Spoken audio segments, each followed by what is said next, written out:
નમસ્કાર, આપ જોઈ રહ્યા છો નેશન પ્લસ ન્યૂઝ. હું છું હિરલ આપની સાથે. પાટણ જિલ્લાના હમીરપુરા ગામે આઈએએસ વિપુલભાઈ ચૌધરીના યશોત્સવની શંકર ચૌધરી અને લવિંગજી સોલંકીની ઉપસ્થિતિમાં ભવ્ય ઉજવણી કરવામાં આવી હતી, જેને લઈને સમગ્ર ગામમાં આનંદ અને ગૌરવનો માહોલ જોવા મળ્યો હતો.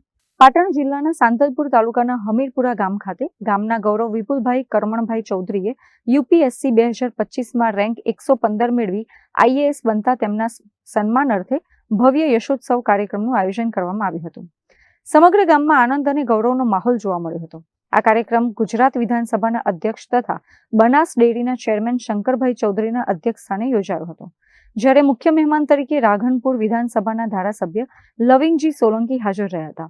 ઉપરાંત અન્ય આગેવાનો અને મહાનુભાવો પણ મોટી સંખ્યામાં ઉપસ્થિત રહ્યા હતા. કાર્યક્રમ દરમિયાન વિપુલભાઈ ચૌધરીનું ભવ્ય સન્માન કરવામાં આવ્યું હતું અને તેમની સફળતાને ગામ માટે ગૌરવની ક્ષણ ગણાવી અભિનંદન પાઠવ્યા હતા.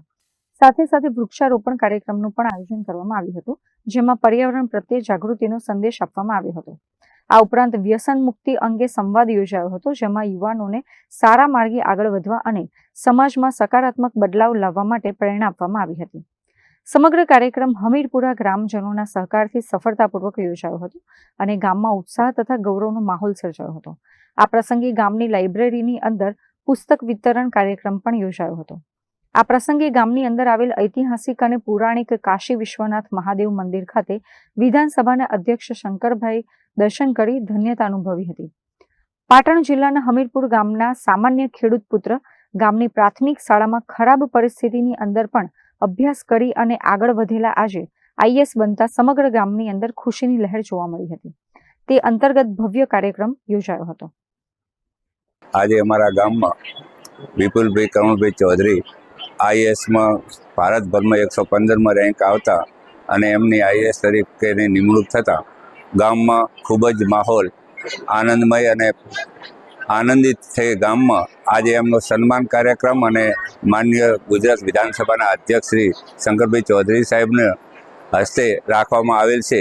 તે નિમિત્તે હમીરપુરા ગામના તમામ કર્મચારીઓ વતી વિપુલભાઈ અને શંકરભાઈનો સન્માન કાર્યક્રમ અને સાથે સાથે ગામના કર્મચારીઓ દ્વારા લાઇબ્રેરીમાં પુસ્તકોને અર્પણ કરવામાં આવેલ અને એની સાથે સાથે અમારા ગામમાં વૃક્ષારોપણ પણ શંકરભાઈ ચૌધરી અને વિપુલભાઈ ચૌધરી દ્વારા વૃક્ષારોપણ કાર્યક્રમ પણ રાખવામાં આવેલ છે.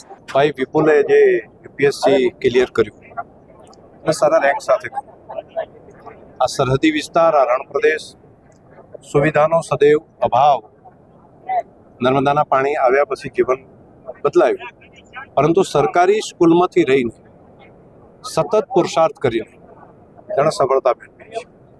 એનો પુરુષાર્થ અને લગન એને હૃદયપૂર્વક ખૂબ ખૂબ અભિનંદન. તે સિવાય છેલ્લા 12 વર્ષથી આ હમીરપુરા ગામમાં એક લાઇબ્રેરી અને લાઇબ્રેરીની અંદર અહીંના શિક્ષક મિત્રો માર્ગદર્શન આપે અને ગામના યુવા યુવતીઓ, દીકરા દીકરીઓ સતત મહેનત કરી 150 ઘરનું કામ છે અને જેની અંદરથી 100 કરતાં વધારે દીકરા દીકરીઓ સરકારી સર્વિસીસની અંદર એ સફળ થયા છે. સતત પુરુષાર્થ જે કરે છે તેનું કોઈ વિકલ્પ હોતો નથી. નવી પેઢી માટે સતત મહેનત કરતું રહેવું, નક્કી કરેલા લક્ષ્યની દિશામાં મહેનત કરવી, તેની આ એક પ્રેરણા છે. વાત સાચી છે. આપણે જે કીધું કે અમારો વિસ્તાર બહુ પછાતપણામાં આવે છે, તો પહેલથી જ એવું છે કે ગાઈડન્સનો બહુ ખૂબ અભાવ રહ્યો છે. પણ એ વાત છે કે મગજમાં એવું હોય કે ના, મારે કાંઈક કરવું છે મારા વિસ્તાર માટે, મારા પરિવાર માટે, મારા સમાજ માટે. તો એ છે કે જેટલા મનથી મહેનત કરીએ તો ક્યારેક એવું છે કે આજ નહીં તો કાલ, ને કાલ નહીં તો પરમ દિવસે લક્ષ્યની પ્રાપ્તિ થાય જ છે.